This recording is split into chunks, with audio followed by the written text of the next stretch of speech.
Matt Barnes is coming to the defense of Caitlin Clark because her current WNBA teammates are not doing it to his liking.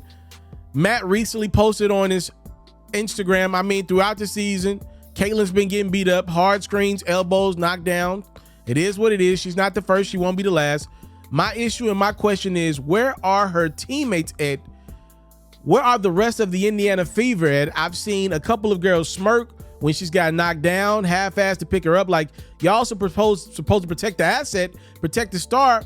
And although this is a team, you always protect your star. I saw somebody come at Kobe or come at Chris Paul or Blake Griffin. It's going to be a problem, said Matt Barnes. I totally agree with what Matt's saying. I'm watching these Indiana Fever games. Number one, they're not a good team. Number two, Caitlin Clark takes a lot of bad shots in a basketball game, which I'm sure doesn't rub your teammates the right way. Coming in with all this momentum, coming in as a rookie in this league still, though, I get that piece of the puzzle, but you're supposed to have your teammates back. You understand with Caitlin Clark, she's got to go through her lumps as a player. She's going to be a great one. These are the lumps right now, though. This is the dark times for the Indiana Fever. On the other side of it, I do believe will be a winning program.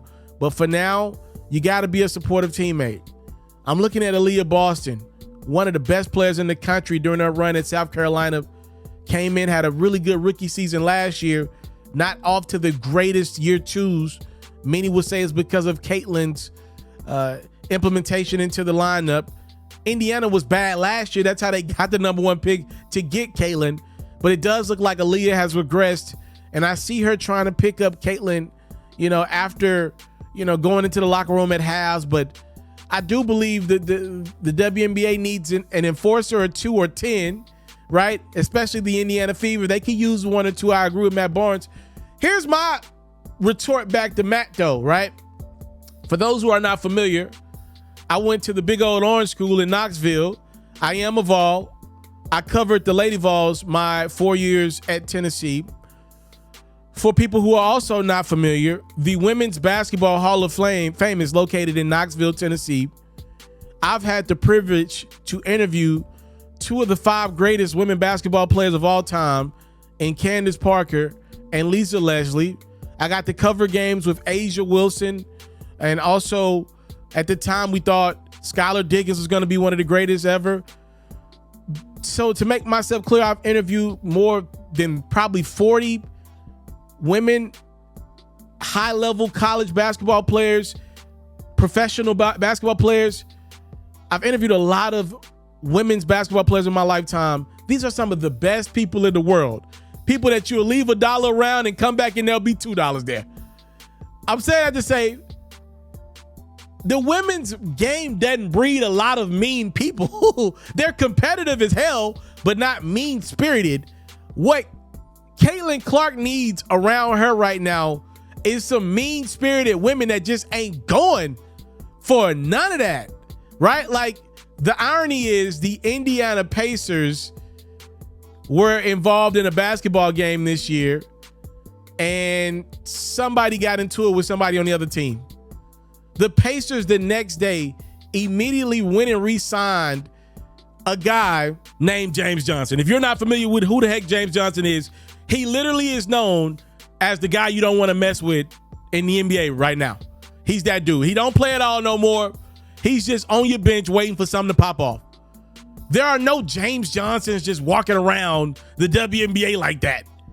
They're just not, that's not what they're breathing. We got to be fair to these women and realize, like, we're trying to ask these women to be faces of the league, to, put the game in a brighter light.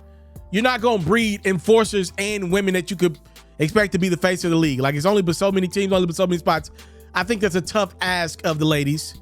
And I don't believe the WNBA has put Caitlin Clark, the Indiana Fever, or their league in totality in great spots to win.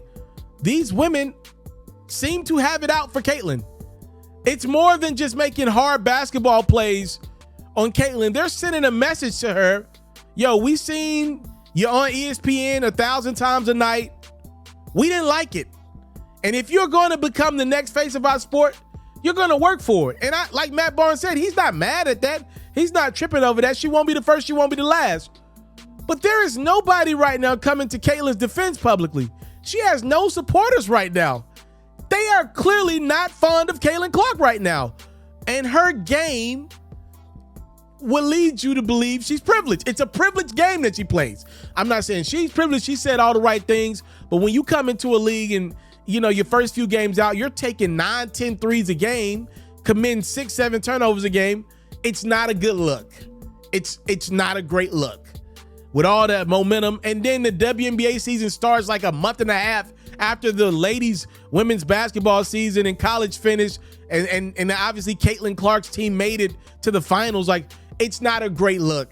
It is not a great look at all for the league right now. They're not protecting their young star. And the women are not in protection mode either of Caitlin. They're protecting their own job, their own money, their own bank account, their own career. You got a bad mix right now. Time, love, and support is what your boy would never take for granted. Let me know your thoughts on Matt Barnes' comments. He said, yo, the Fever needed an enforcer.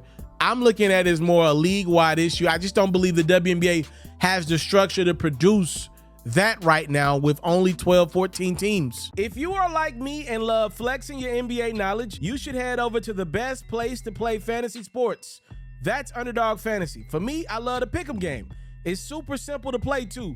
All you gotta do is go to the Underdog Fantasy website or app, pick whether a player will have a higher or lower stat line for that game, get all your picks right, and you can win up to 20 times your money. And when you sign up, if you use my code FERRO, your deposit will get doubled. You can't beat that. Again, head over to today's sponsor, Underdog Fantasy's website or app, use my code FERRO, and your first deposit will get doubled.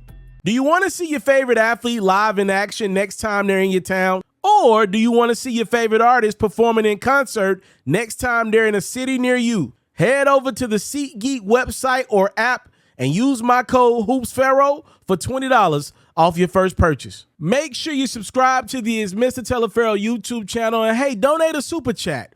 Follow me on Facebook at It's Mr. Taliaferro, cop a supporter badge.